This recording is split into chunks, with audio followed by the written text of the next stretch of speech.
More people came and you could make it. I tell you, you will never regret for this day.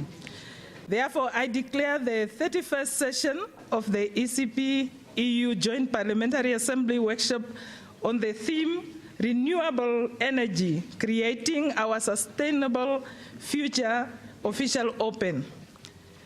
Honorable members of ACP, the EU Parliament, Your Excellency Ms. Jana Hibaswokova, EU Ambassador to the Republic of Namibia, the Excellencies, ladies and gentlemen, allow me to welcome you all to the workshop, and it is my sincere hope that you will find the presentation and demonstration useful. I now invite Professor Chama Chivikwa, Vice Chancellor of the Namibian University of Science and Technology, to make his welcome remarks.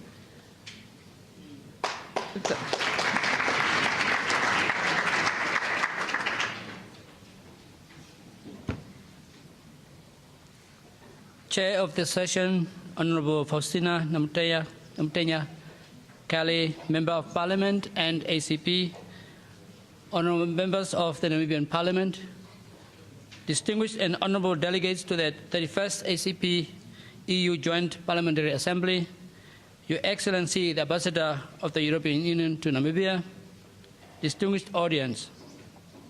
It is with deep honor and pleasure and humility that I welcome you all this morning to our University of Science and Technology.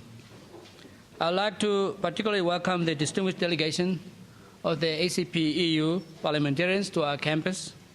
We are pleased to have been chosen to host this first workshop of the 31st session of the ACP EU Joint Parliamentary Assembly under the theme Renewable Energy, Creating Our Sustainable Future.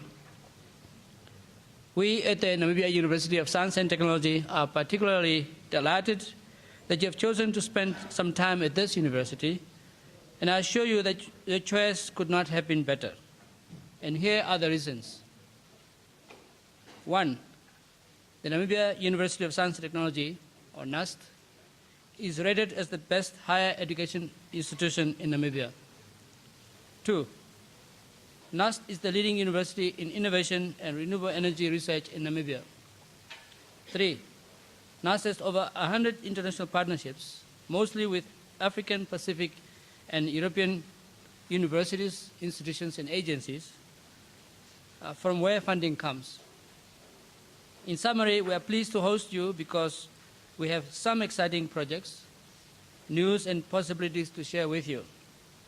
We have organized 3 information, display, and interactive sessions that are running in parallel, all on the theme of renewable energy under the following units. Namibia Energy Institute, Faculty of Natural Resources and Spatial Sciences, and the Innovation Design Lab. These initiatives are critical to combating global warming and are examples of our gallant efforts to make a national and international impact on the way we live. This will run concurrently, and I hope there will be adequate interest sparked for there to be follow-up conversations resulting in extension of old and creation of new partnerships. But first, let me introduce our university to you in order for you to understand the drivers and platforms for the national efforts on energy education and research. I shall do so in this short video, which will show our story, the story of this university, who we are and what we stand for. Once again, welcome to this workshop, and I welcome you to our university.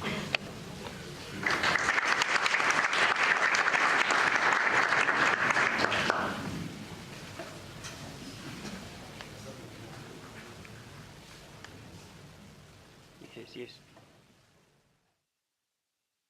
University, preparing leaders for the knowledge economy. The university remains committed to being responsive, creatively meeting the needs of students, society, and the economy through multiple pathways for excellent education, applied research, innovation, and service in collaboration with stakeholders. Situated in the center of the Windhoek city, the university boasts state-of-the-art facilities to support its teaching and learning, research, and services. To achieve the socio-economic goals set for Namibia in Vision 2030, the university offers 90 under- and postgraduate market-driven qualifications, developed in close collaboration with the industry, national and international partners through its 6 faculties. The Faculty of Computing and Informatics offers bachelor's, bachelor honors, master's, and PhD qualifications in computer sciences and informatics. As one of the oldest faculties on campus, the Faculty of Engineering hosts the Material Testing Institute that provides advanced education through the continuous professional development, applied research, and consultancy in different engineering projects. The Faculty of Health and Applied Sciences provides professional programs aimed at improving public health through diagnosis, patient care and management, emergency medical care, and care for the environment, as well as natural sciences, mathematics, and statistics. The Faculty of Human Sciences consists of the departments of Communication, Languages and Education, and Social Sciences, and offers, amongst others, qualifications in journalism and media technology and criminal justice. The Faculty of Management Sciences is the largest faculty and hosts 2 postgraduate units, the Harold Pupkewitz Graduate School of Business and Namibia's Graduate School of Accounting. The Faculty of Natural Resources and Spatial Sciences impart knowledge and skills in its graduates, required in the sustainable utilization and management of natural resources, contributing to a sustained national economic growth and competitiveness. The faculty's strategies and actions are aligned to ensure they remain relevant to the Namibian nation and the global society through the Integrated Land Management Institute and the Agribusiness and Technology Development Center. The university also hosts the Center for Open and Lifelong Learning, the Cooperation Education Unit, and the Teaching and Learning Unit promoting academic excellence. Research and innovation are supported by the Namibia Business Innovation Institute, the Technology Transfer Office, Innovation Design Lab, and Fab Lab Namibia. Namibia Energy Institute, NEI, a national institute founded by the Ministry of Mines and Energy, hosted at Namibia University of Science and Technology, envisages a sustainable energy supply structure based on widespread use of renewable energy. The Namibia Energy Institute is unique in that it not only is a training and capacity building institution, but also conducts research and development. It is becoming increasingly clear that the climate change is an inevitable process. Increasing climatic variability would have serious implications for the supply of food, energy, and water, which forms the basis of a self-sufficient economy. The impact will be amplified through the interconnections and interdependence among these 3 resources, popularly known as the food-energy-water nexus. NUST intends to address the nexus challenge by investigating technology options to address food and livelihood security in both urban and rural contexts, hence looking into substance solutions as part of a mixed livelihood strategy, which requires an integrated model strengthened by indigenous knowledge systems linked to highly competitive technology advancement and adaptation options. Namibia is endowed with natural resources required for renewable energy supplies from the sun, wind, and biomass from invader bush.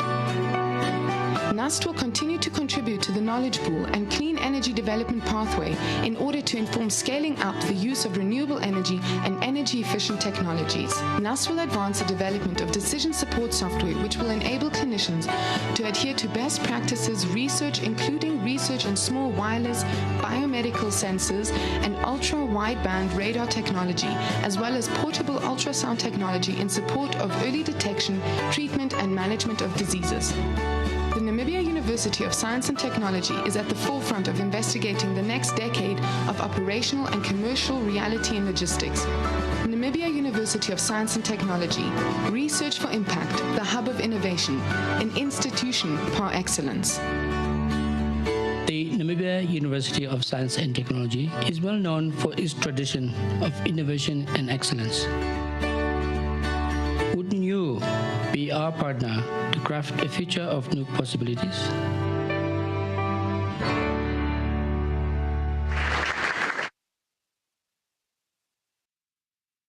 We call ourselves Namibia's land of the brave.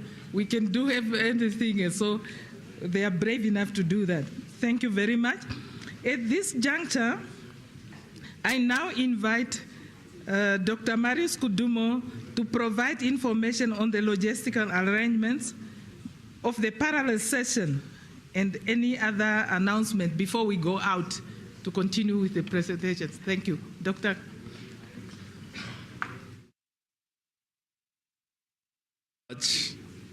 Honorable members, Your Excellencies, I will be very brief. I want to provide logistical arrangements in terms of how our parallel sessions will work. We will have mainly 3 stands, as you have seen outside when coming in. There will be a stand that will talk about the energy situation in Namibia in terms of demonstrating the technologies that we are using to enhance renewable energy. So they will explain their trailers that we have seen outside. There are people who have started to cook using the sun in the morning. So some of us will test the food that is being cooked through using. Then the other stand will be of the Faculty of Natural Resources and Special Sciences. They are dealing with a lot of research, mostly funded by the European Union, that deals with climate change related issues, mitigation. At their stand, they will explain what they are doing. I have to inform the honorable members in advance that there will be some demonstrations of what the university is doing with regards to human-wildlife conflict. So if you see real snakes at one of the stands, please don't be scared. They will just manage it. They are just demonstrating human-wildlife conflict. And you have also seen a Namibian solar electric utility vehicle. It will be demonstrated outside, and they will explain why Namibia and the university, in terms of innovation, is designing this vehicle. They will drive test it. It's still in the development stage, but it's already driving. They will explain it. Then, of course, we'll also go to the Namibia Energy House or the Energy Efficiency House, just for them to explain to you the features of this house that uses mostly renewable energy.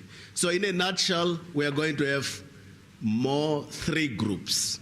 I will invite the leaders of this group to come to the front when we are ending, because we are going to split in small groups, at least 15 at a time. But you will have the opportunity to go to all 3 stands. But for the first round, we have to divide ourselves, that there are those who are going to the stand of the Faculty of Natural Resources and Special Sciences, where you will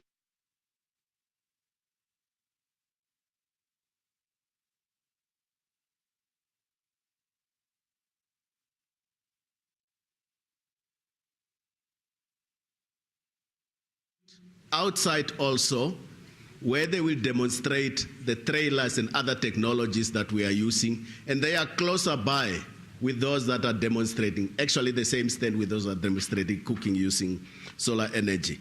And then, of course, we will have also the chance to house, or the energy efficiency house. So in terms of our logistical arrangements, when we end here, we'll go outside. As you are going outside, there are some refreshments you can take with. Also on the ground floor, there are some refreshments. When you are walking around, we'll try to bring the refreshment to the stand, but you can also come back and take some refreshments, water and other things that are available. And then we will go to these stands. But immediately when we are breaking, we humbly request the members of Parliament to take a group photo outside with the Vice Chancellor. Then immediately after that, you go to the stand that you want to start with, I will now call upon the leaders of these groups to come to the front and also to be present at the group photo, so that immediately you lead those members of parliament that you want to start with your stand. We will walk around. When you are finished with that stand, we are assuming we can spend 20 to 30 minutes at each stand. When you are finished, we take you to another stand. So Dr. Chiguvare, Professor Lumanga, as well as the leader of the Faculty of Natural Resources, please come to the front and go with us to the group photo. When we are finished, the people will immediately, you direct the people to your stand, and we'll appreciate if you divide ourselves in a group of 15 or so. All the questions that were not answered here, I hope, will be answered at the stand. So we did not close the discussions. When they demonstrate, we'll have more opportunity to ask these questions. These are the announcements that they want to make. And we have seen on the program that Professor Gachavivi is at the same time chairing another session somewhere. We'll make sure that before the end of this program, during the closing, to invite him or his representatives to make the statement that we could not make during the opening session. When everything is done, we'll come back here for the closing ceremony. We'll just walk around and indicate people. But I want please to invite everyone at least by 12 o'clock or so, or quarter to 12. We'll make some arrangement. Those that want to see practically the energy efficiency house, its features, it is downstairs, we'll take them that. I think I have tried to manage this, but I will be around and moving around and clarify all the logistical issues. And I will request all my colleagues to help facilitate the movement of people to the various stands. Thank you very much.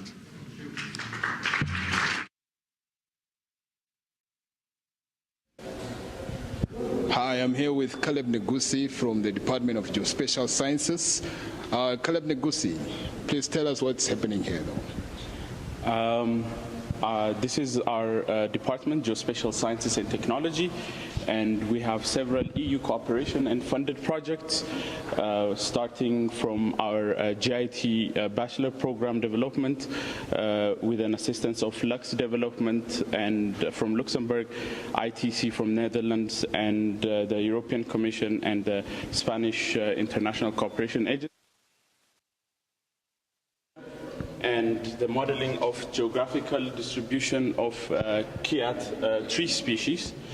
And we also have, according to the Sustainable Development Goal of the United Nations, under climate action, we have a partnership with, local partnership with many different institutions, locally and internationally. We look at the aerosol characteristics into feeding into the Southeast Atlantic region for climate modeling.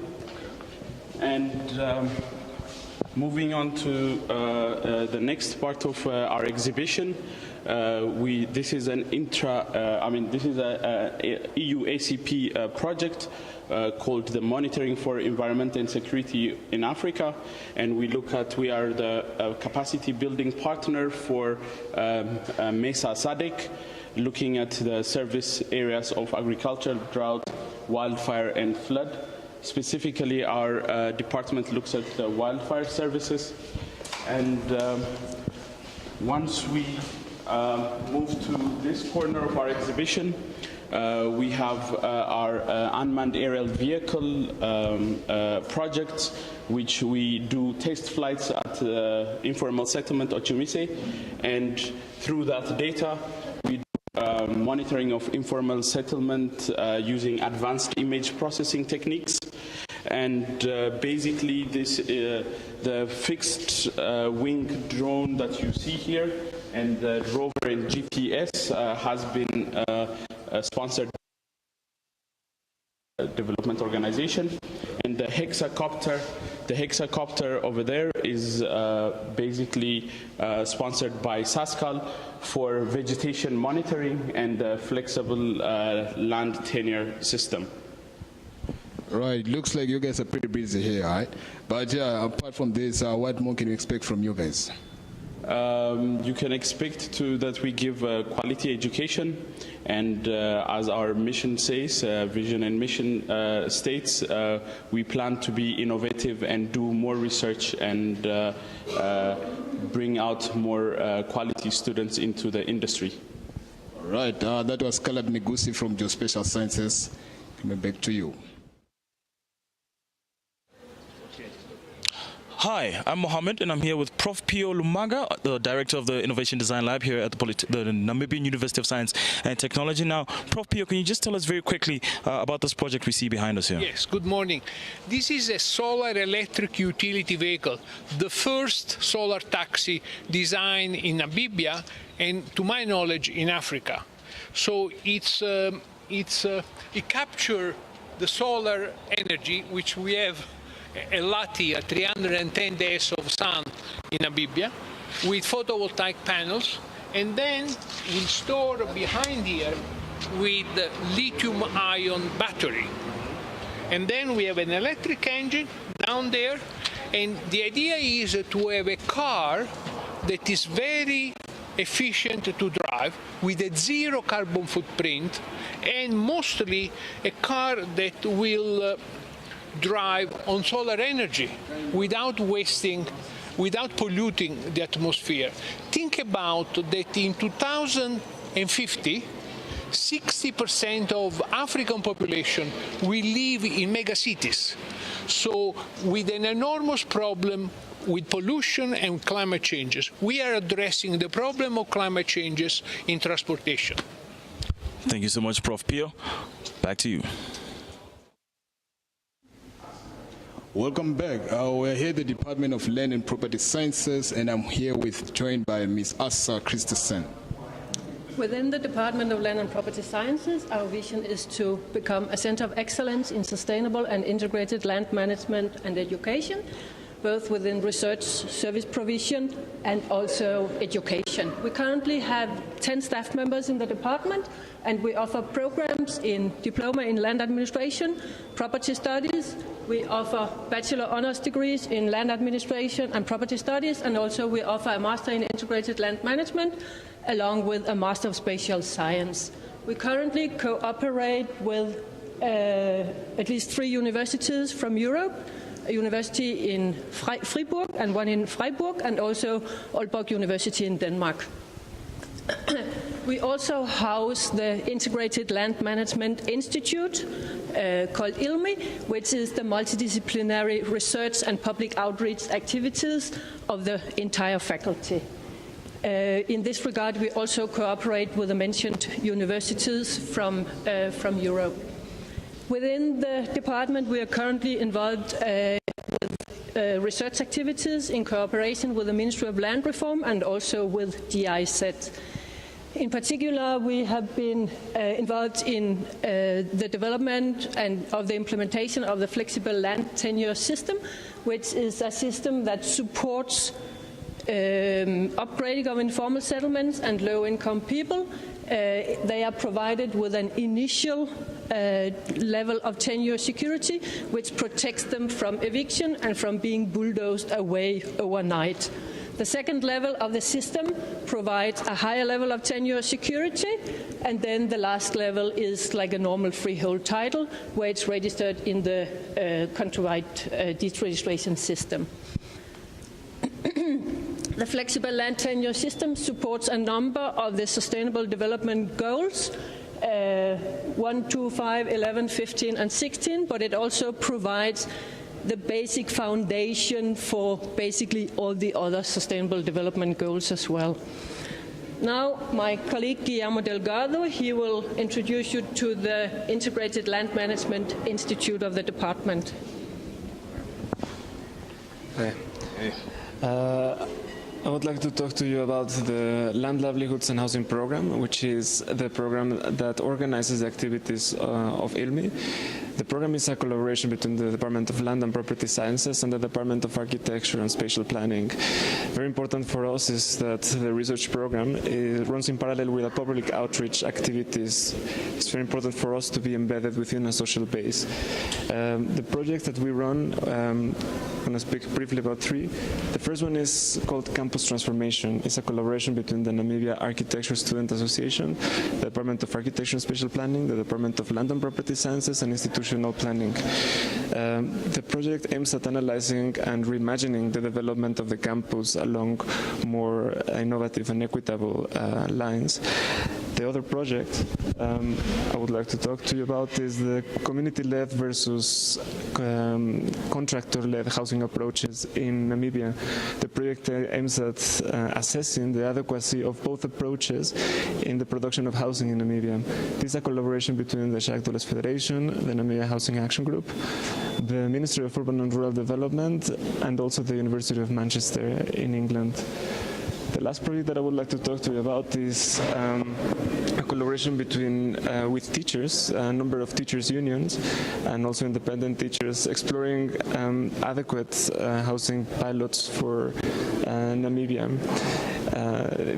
We're not only conducting a survey, but also developing in conjunction with them housing access mechanisms that we're exploring cooperativist lines. And if this would actually reach its ultimate consequences, we would be talking about the first housing cooperative in Namibia. Okay, I see most of your projects here are talking about housing right now. Are you guys doing this to address the issue of housing problems in Namibia?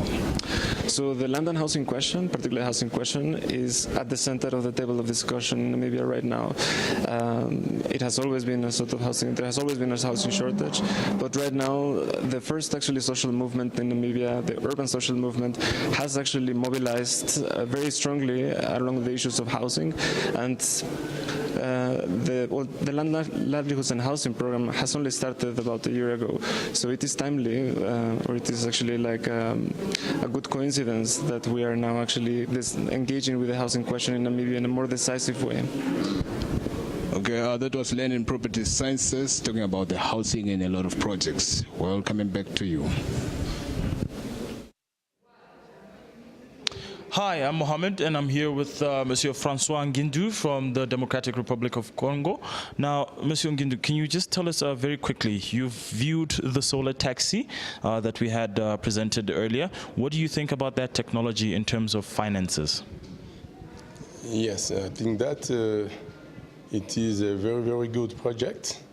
I told you that I'm not classified in solar energies, but I'm sure that solar taxi will be a very, very good thing in the population.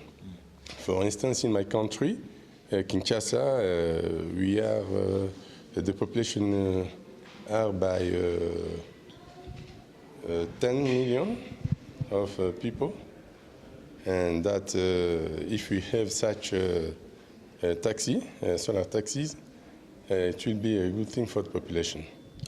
So we talked about the cost of the solar taxi, and we saw that it's very cheap compared to the alternatives that we have now.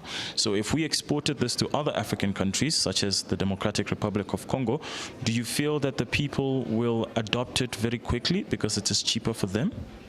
Yes, because in our country there are rules that prohibited to import cars above 10 years old.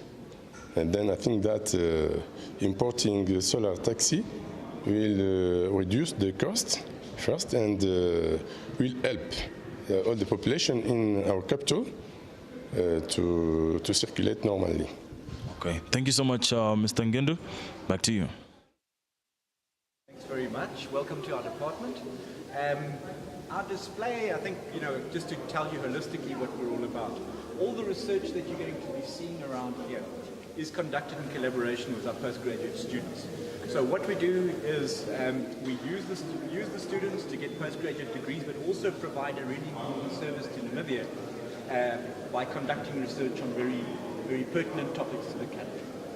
47% of this country is under some sort of protection for the natural environment. So that makes what we're doing extremely important We are very few people in the conservation industry. Also, sustainable agriculture is really important. As we know, most people do some form of farming. So what we'd like people to be able to realize here is the holistic sort of aspects we're dealing with. Conservation agriculture is quite important. You might have seen outside there's some stoves that are cooking what we call biochar, which can help to bring about some cooking, but also improve soil conditions.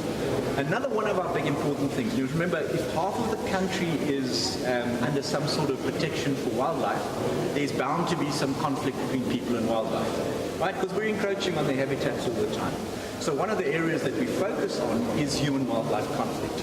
Now, we all know about elephants invading crop fields, we all know about lions and cheetahs catching people's sheep, but we also focus on the other forms of human-wildlife conflict, one of which is collisions between aircraft and birds.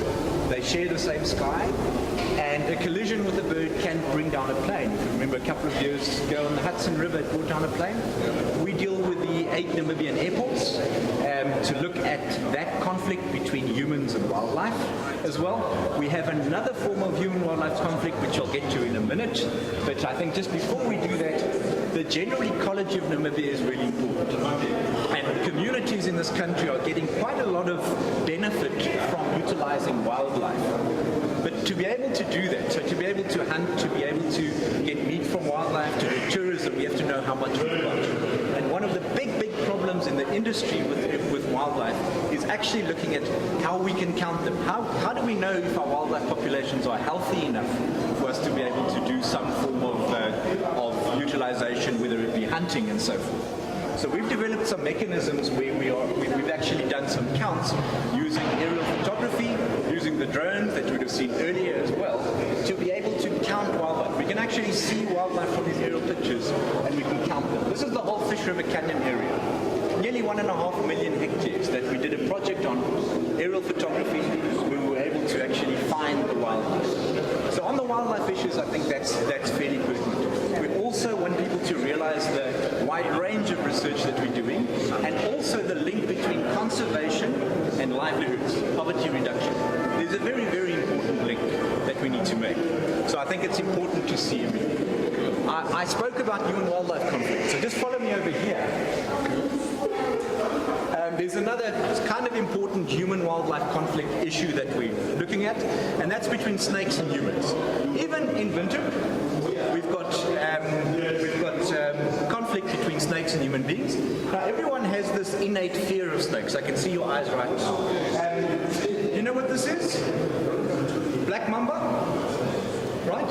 There's a mamba, and you can see it's quite relaxed. Francois Thiart is from Snakes of Snakes go into people's houses, and what are the reasons for that? How can we minimize that, but also conserve them, because they play a really, really important role in the environment and a role in the ecosystem. So it's important to conserve as well. So the role that they are playing in terms of conserving the snakes, removing them from homes, relocating them to safe areas is good for the ecosystem, helps the people as well. But actually, snake bites are extremely, extremely rare. And we have a couple of interesting ones here. So the black mamba is already out. Okay. And I want to introduce you to my good friend. Good friend. It's actually a lady, so you have to be rather gentle with it. Okay. That's an Anchieta's dwarf python, one of Namibia's rarest snakes. This is a fully grown adult, right? It's a constrictor, so that means it kills its prey by squashing them. And as you can see, it's extremely relaxed.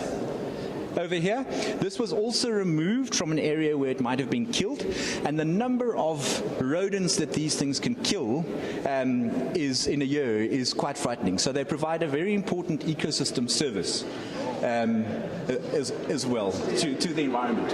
And what our research has shown, let me just make sure that the mamba is out of my way there. What I think is really important to realize is that the research that we're doing is showing that Namibia has an incredible variety of reptiles. People from all over the world are actually coming here to look at our reptiles. So research into reptiles, which is not something that many people think about when they think about conservation, is something that we quite rarely do. So I want to hand over to Francois, who's going to tell you a little bit about this black mamba that we have here. It's not often one can get close to a black mamba. Okay, I'm also quite fronting right now. Francois, tell us where this black mamba came from, first of all. Okay, from Brakwater, which is about north of Windhoek. So this specific snake was actually thrown by quite a few rocks, and it was injured. So we took the snake in, we rescued it, rehabilitated it, and then from that point on in, it's all set for release. So the release will take place later this afternoon. Now, to give you an idea of the amount of snakes I have rescued over the course of the last 22 months, that would be around about 400 snakes. In Windhoek, the most common would be the puffer and the zebra snake. Black mambas are in fact not a very common snake we do find in the Windhoek area. So you can basically identify black mamba simply by the shape of the head. It has a very distinctive coffin-shaped head, a distinctive grin on its face. It is a olive grey color, and the name black mamba actually comes from the inside of the mouth rather than the color of the snake. Now, black mambas are found throughout most of northern Namibia, ranging down as far south as the Naukluft Mountains.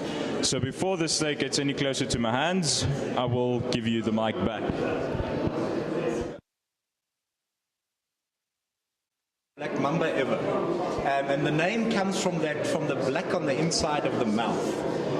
You know, it's a notorious snake. Everyone thinks if you get into the vicinity of a black mamba, it's going to kill you, so you must kill it first. But actually, bites are extremely rare. And in fact, when people do get bite, it is actually because they are trying to kill the snakes. So you can see the demeanor of this one is actually really, really good.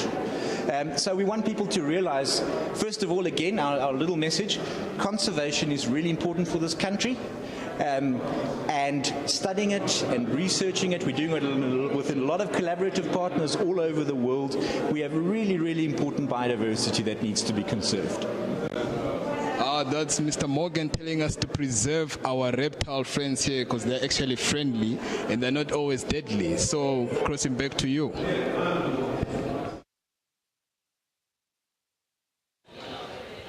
Hi, I'm Mohammed Shehu, and I'm here with Mr. Abraham Hangula from the Namibia Energy Institute, the project officer, and he's going to be explaining a little bit more about his projects today. Mr. Hangula. Thank you, Mohammed. All right, so we are here promoting solar energy, promoting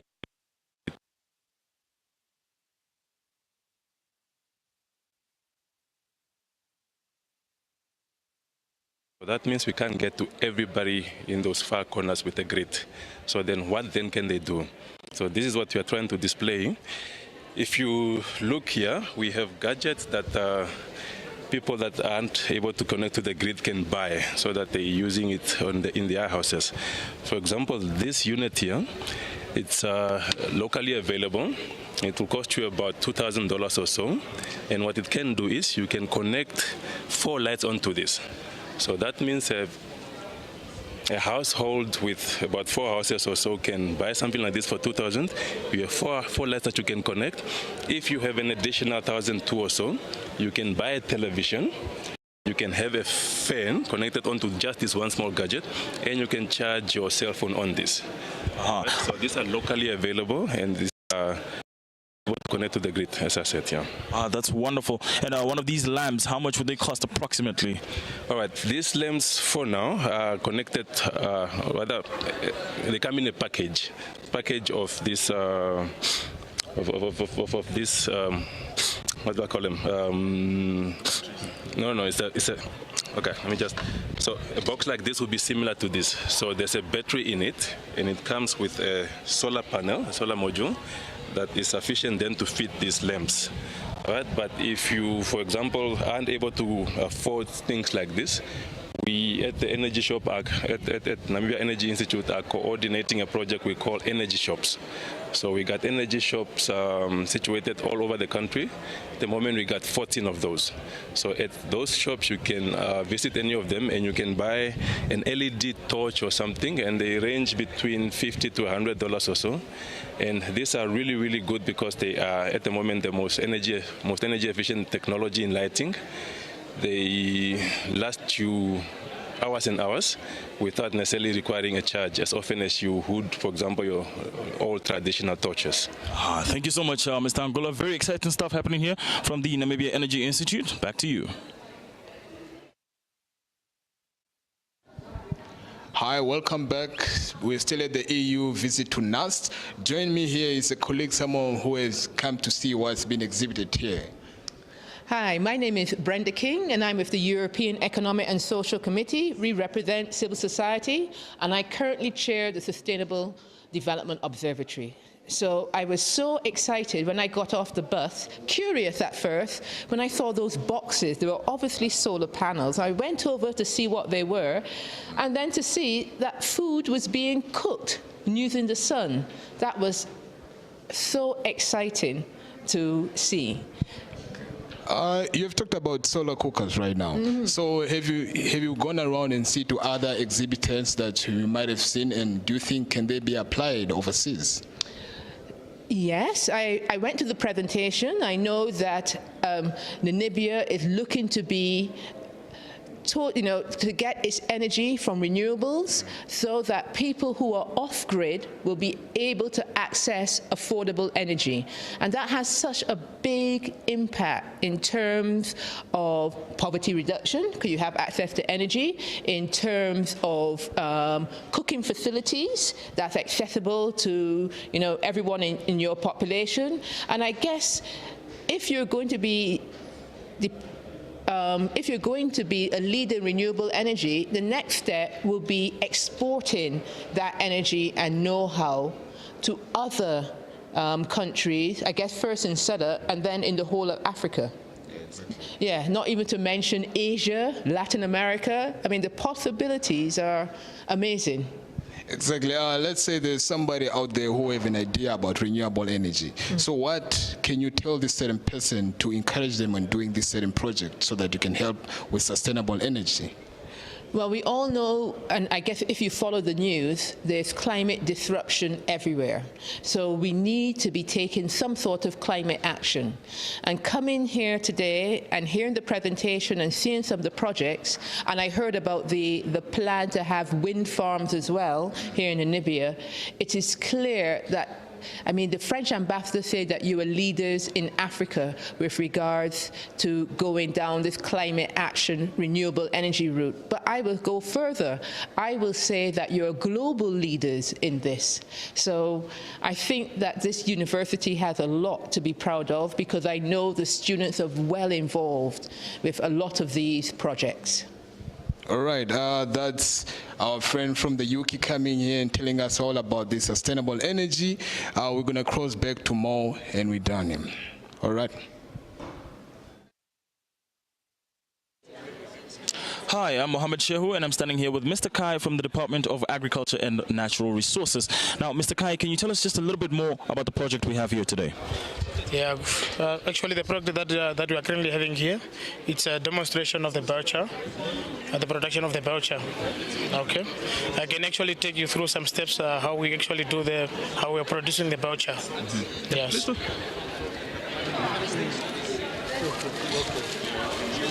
Actually, we have the cones here, the maize cones, which are actually the raw materials. So we actually burn them in the stove, where we produce the char. We have the char here. After the burning, after we burn them in the stove, we actually produce this. Then we crush them with the mahangu pound. So actually, I can show you the second step or the third step. They actually pound it in a mahangu, where you can see that we are going to show the demonstration how they crush it. The main purpose is just to crush them. So, okay. After the crushing is where we normally have the final product.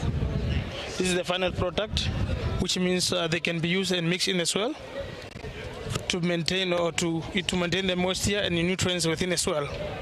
They can also be fed to animals that are being poisonous or that have and yes, actually that is just the basics. Yeah. Thank you so much, Mr. Kai, for that presentation. Exciting stuff happening here from the Department of Agriculture and Natural Resources. Back to you.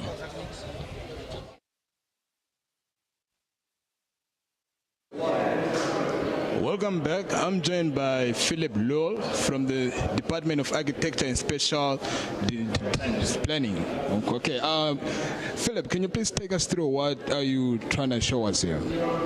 Yes, at the Department of Architecture and Spatial Planning, we essentially have two sections, one comprising the architecture section and the spatial planning section. Within those two sections, we have, we do teaching, research, and community service. And I'm going to talk about a couple of projects here that we have been involved over the past. Especially with regards to sustainability, we don't take it only in terms of environmental aspects, but certainly in our field, it is also very important to look at the social side of sustainability. And of course, we deal with architecture and urbanization in the broader sense. So here you see the first project, which was a participatory development of an informal market, so an existing formal market where we have been working with the informal traders on the ground, but also with students, in terms of their research projects, to develop ideas of how can that market be formalized. So both in terms of its organizational, social structure, and then finally also in terms of the spatial design of the structures. And here you see a model of that. And that takes us all the way through to detailed level of sustainable energy use of buildings and so on. So that is, let's say, on the smallest scale. On a largely bigger scale, we are doing similar things in terms of informal settlement upgrading. This is a project that is happening in the east of Namibia and Gobabis over the last 3 to 4 years, where again the town and regional planning students are working with communities to rethink and redevelop a very large informal settlement, where the objective is that the informal settlers that are already there should not be, evacuated or so, but how can they all be involved in the replanning? So you see how there's kind of participatory planning of infrastructures through workshops and so on, where people get involved in, rethinking their own neighborhood, essentially. Over here we have the City of Windhoek Business Atlas, which was a project of doing research and building a geospatial database of businesses and business activities within the City of Windhoek. And this is mainly to actually facilitate better planning. So if you really know which type of business activities happen where, where are they located, where are perhaps certain businesses concentrated, and so it helps you to be able to plan your cities better in future in terms of transport, in terms of infrastructure, and so on. And so that was a research that dealt with this particular aspect. This was an exhibition and a kind of more historical research in terms of architecture and urbanization of called The Legacies of a Colonial Town, which essentially looked at how our city and urban structures came about historically in Namibia particularly, and how colonial planning kind of keeps influencing our cities up to this very day. And so this was more of a kind of public exhibition, but then with again engaging a wider public in terms of the discussion of how do we see the future of our cities, becoming more integrated, becoming more sustainable, and becoming more, socially equal, if you like, which is again very important for us. Over here, we are also looking on a very large scale in terms of green infrastructure and urban biodiversity. So how does one actually ensure that the urban biodiversity is not disrupted by development? So where do you build? Where does the infrastructure go?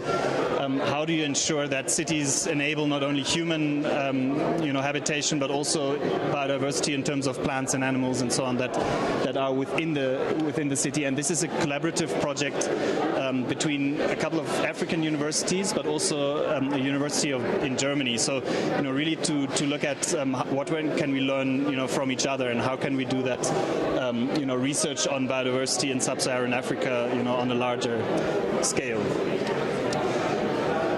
this project, the Land Potential Knowledge System, is a large-scale research project where the land potential, so essentially the potential of the land to, for crop cultivation, is being tested, and this particular is about developing technology and software that farmers can use so that they can, use a kind of cell phone, let's say, on their cell phone, check in their particular location what are the climatic factors, what are the soil factors, and what are the vegetation factors that affect, what the particular place is able to produce. And so this really is supposed to assist farmers and small-scale producers to, improve their kind of productivity in terms of agricultural production. And finally, parts of our lecturers and staff within the department are very much involved since a long time, giving technical input and review for Namibia's kind of climate change policies. So all the national policies that are being developed, giving technical input into that, but also writing, the position papers for the international conferences on climate change and so on, and representing Namibia, at those conferences. So that is also another strand. So as you see, our involvement really goes from, very kind of on-the-ground community involvement in terms of development and planning, up to, through kind of more academic research projects into this kind of, policy field where really we hope that we can make our contribution in terms of, how this country develops, spatially, and what we can, how we can steer that development into a future that is really more sustainable and integrated and, hopefully brighter than, the current situation. That's Philip from the Architecture and Spatial Designing, telling us on how future our city is going to be going. So we'll be talking about his a lot of projects, and so let's quickly look into this project though. The UG and the sub, how do you look through that on how are you going to conserve nature in the city as well, so that people don't have to travel to the north, so that where they get to see the nature? How do you going to do that? Yeah. Essentially, especially in Windhoek, we're all aware that there's actually quite a large number of pockets of open land within the city, that has not been developed. That is either riverbeds or kind of open plots of land and a lot of those are totally unused as it is. And the research goes into the direction to first and foremost identify, what kind of biodiversity is existing in those kind of untouched pockets of land within the city. And how those spaces can be connected, because a lot of biodiversity, and especially in terms of animals, you want to ensure connectivity so that they don't get blocked up, in terms of their movement and so on. So the idea is that on an urban scale, you need to connect those, green pockets or those pockets of biodiversity, and not only to enable animals and plants to grow and to prosper, but if you want to make it valuable, you also have to factor in again the social dimension and actually bring people to those places to appreciate that. So that means you need to develop it in terms of public open space as well. So you need to probably develop walkways, cycle routes and things like that, so that people can actually appreciate that which is right next to them, which they currently don't, because it's it's kind of out of sight and out of mind. And as you just said, people have this perception that nature is outside of the city and the city is the city, but it's actually not really the case. I mean, the city has quite a lot of nature and recreational spaces where one can appreciate the biodiversity. Exactly. That's Philip from Architecture and Spatial Design, crossing back to Mo.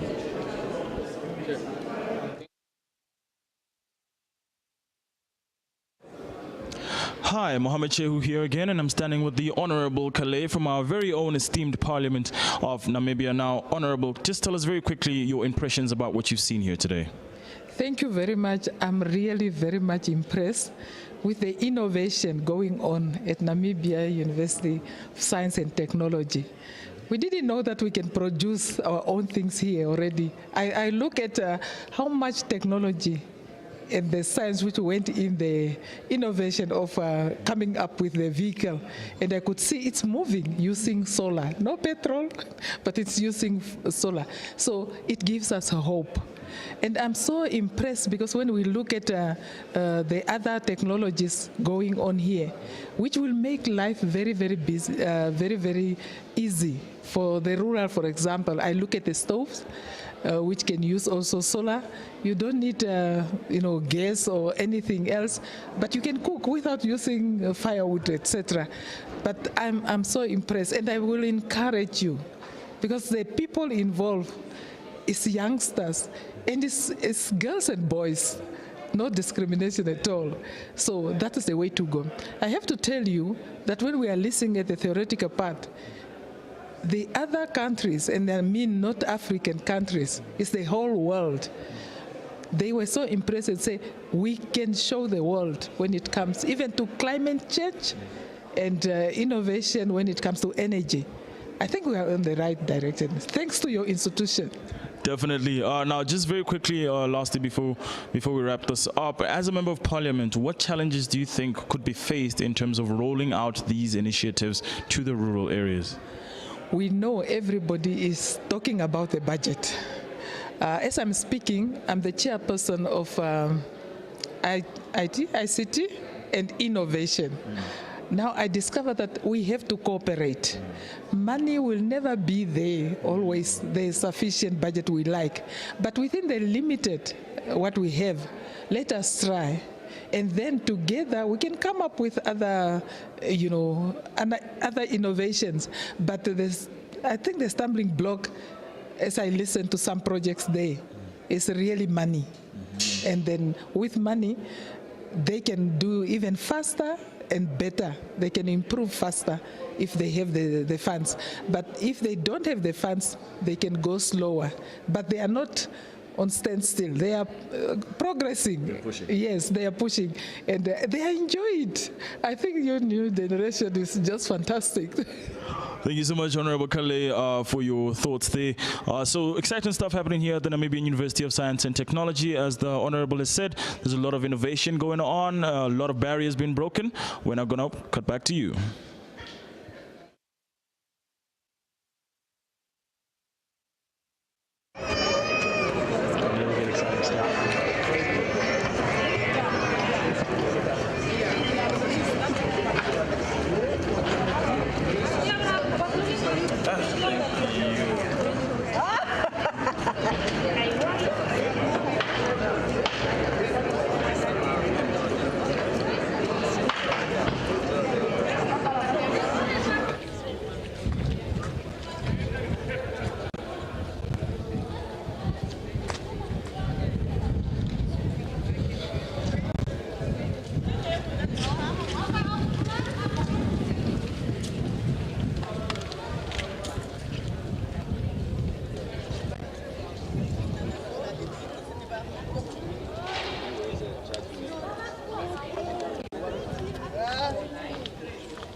I'm not doing fast, so I want to.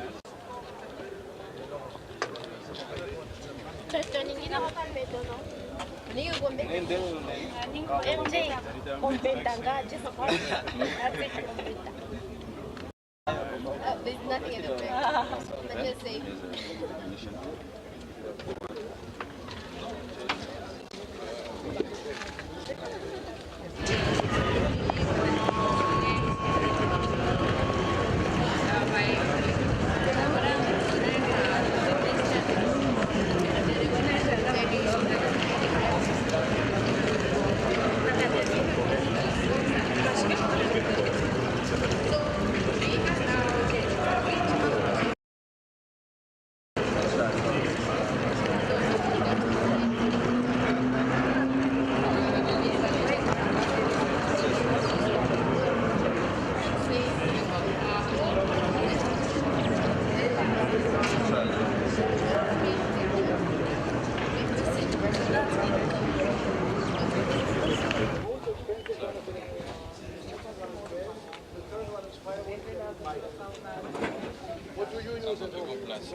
Io credo effettivamente che in quanto energie rinnovabili eolico,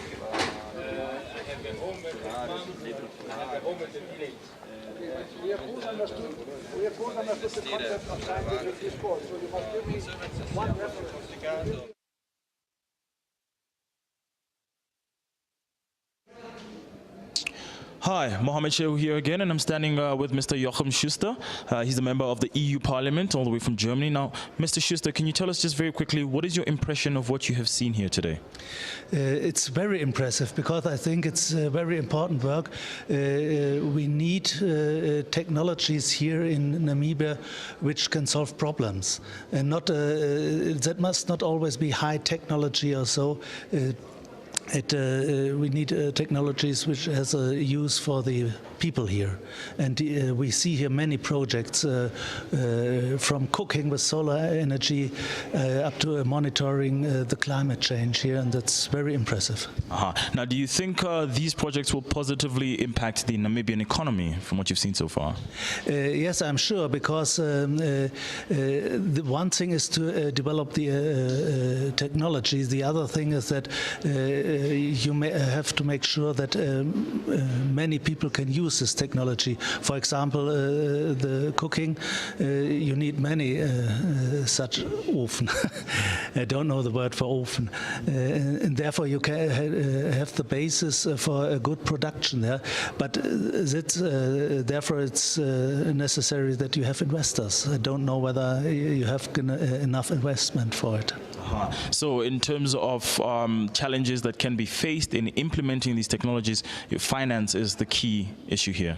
I don't know it because I don't know the exact problems here in Namibia, but it's normally one problem. For example, also in Germany, the technology for wind energy is very old. It's very, very old. We have it 100 years before. The people know how we can make from wind energy, but only now. We tried in Germany to increase new wind power, and that costs many investment, a billion euro. And therefore, if you want to increase the technology and to use it in a bigger style, you need much investment, and therefore it might be also a problem here. Okay. Thank you so much, Mr. Joachim Schuster. That is Mr. Schuster all the way from the EU Parliament. Back to you.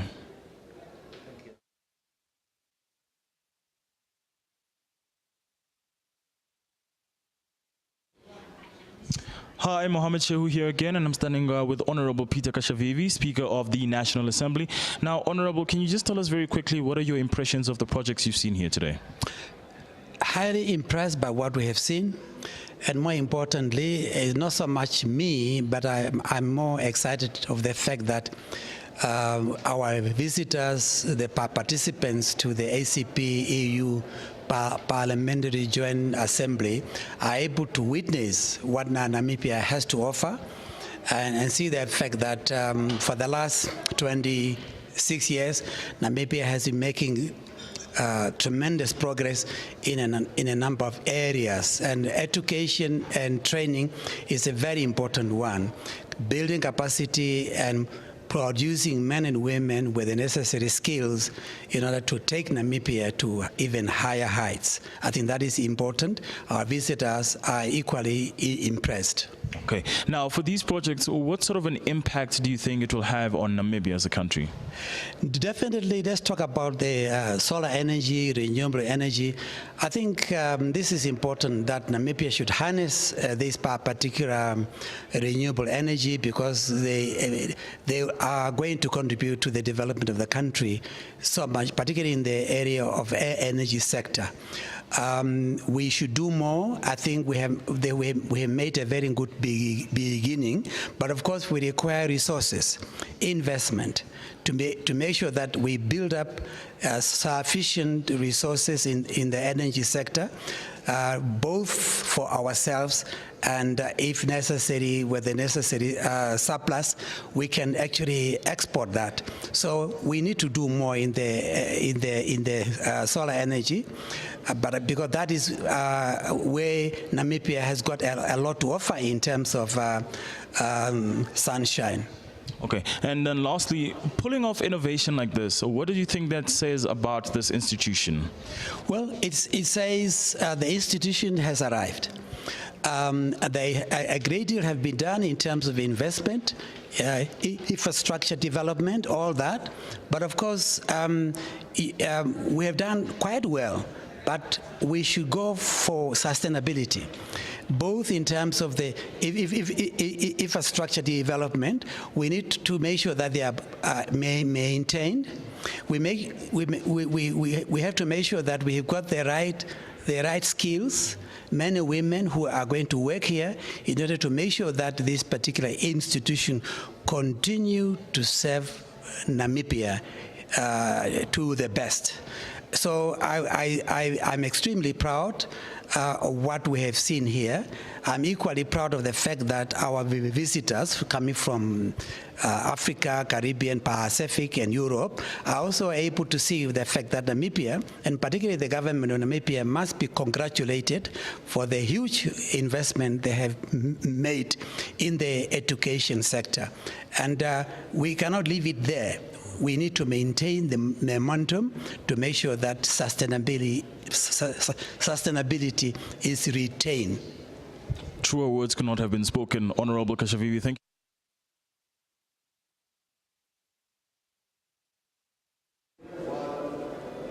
Welcome back. We're still with Philip from the Architecture and Special Department. So he's here to show us about a few projects that students have been doing at NUST, which is the University of Science and Technology. Yes, I'd just like to briefly explain a little bit how we actually educate architects in Namibia, which is a very new school. We only exist since 5 years. And so we have been developing a way of educating young architects that we again try to be very relevant to the given situation and context here in Namibia. You will see that here in front of me we have some models, architectural models that represent projects that students would be doing in first year, which is much more sculptural, kind of very abstract work to kind of start giving students some affinity about design and space and construction. In the second semester already they will start working on real life sites, so working out in a rural area, looking and analyzing at the landscape, the site, the climate, so that they start developing a kind of response to climatic and site conditions, and then they have to develop design very small kind of elemental buildings, but they have to start responding to those given conditions. In second semester, then we take them, into the urban context where they have to, work within neighborhoods, for example, with housing projects, also where they would, analyze an urban neighborhood. How are the public facilities? Where are the public spaces? Where does the housing go? What type of housing typologies would you develop for, for a given population, and so on. So it becomes more urban, and the focus shifts to more social issues, if you like. Then, of course, we do have projects that get, very technical. I mean, we're a technical University of Science and Technology, so we do want to find a good balance between design and construction, and kind of really knowing how to build things. In the third year, students in fact go out and work in an architectural office, in real life, so that they get that experience, as part of their education. And then they come back for another semester to finalize their Bachelor of Architecture, which is the 3 years, the first exit level. Now, next to me here, and also on the projections in the back, you see projects that are now at fourth year level, so at the honors level, where students really, do kind of much more in-depth analysis of urban problems. They look at existing parts of the city and, what is needed in terms of improving the infrastructure to revitalize those. So here we have a project that is in the city of Walfish Bay, a kind of harbor city, where some kind of public transport infrastructure is developed to bring people in and out of the city, or to move them around in ways that are so this is represents really the level where students are at fourth year. But then we have another 2 years of masters that will, that come on top of that. So if you want to become a professional architect, you actually, in fact, have to do the full 6 years, and then only be able to qualify as an architect. Now, as I said, as we only started this program 5 years ago, we are planning that the masters will only start, in fact, in 2017, as only this year we received our program, accreditation or validation from our local Council of Architects and Quantity Surveyors. So this now allows us to take that next step to develop the master's program and really bring our graduates to that level where they will be, fully professional, kind of registrable architects in Namibia. Wonderful, wonderful. You spoke about social and design. So how do you teach your students to bring in the social, or how to integrate social and design into their projects? Let's say, for example, this one. How do you teach them to show them the concept of how to bring those two together? The concept of the social comes in very early on, where students, like I said, from second year on, have to interact with residents in terms of, the housing project, where they have to develop housing typologies. They will have to present them to those groups of residents and get their feedback. And so they have to start also communicating with non-architects, the general public, and that is very important. Architecture often relies on, too much of an emphasis on design and space, and that is a language that only architects, talk. But this public engagement is really very important for us to bring it early on and develop it through all the projects. All right. That's Philip. They just got their first accreditation of architecture, and they are currently moving to the master program.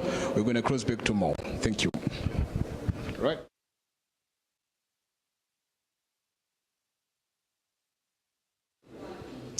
Mohammed Shehu here again, and I'm standing with Her Excellency Yana Hibashkova. She's the ambassador, the EU ambassador to Namibia. Now, Your Excellency, can you just tell us very quickly, what are your impressions of what you've seen here today? Well, I'm very glad to be very honest with you, because 3 months ago, everything what is here, today's gathering was born here. And there's nothing better than see that what you try to conceptualize really happens. And then even to see that many people is interested. So what were the key messages? It's not only the fact that Namibia caters for 3%, only 3% of Namibia energy potential would power Europe. Can you imagine? But would and potential. And what is important is to see that might be potential is slowly becoming the reality. Namibia imports 60% of its energy, which is a total nonsense, because in the south of your country you have the highest solar radiation in the whole world, not only in Africa, in the whole world. And that means that you have only to put a little bit of pieces and create good environment, political environment, financial environment, educational environment, academic environment. And so we are so grateful for Namibian University of Science and Technology countries to see that the potential really is here. The political will expressed by Professor Katjavivi, Honorable Speaker of Namibian Parliament, is here, intention is here, and know-how is here. So we have know-how, but we have now to make it all working, so not only Namibia, but also Southern African region will benefit. And Namibian University of Science and Technology and this today's gathering is just the place where the things start to materialize, and this is great. Short and concise. Thank you so much, Your Excellency, for your thoughts. Back to you. See you later. See you later.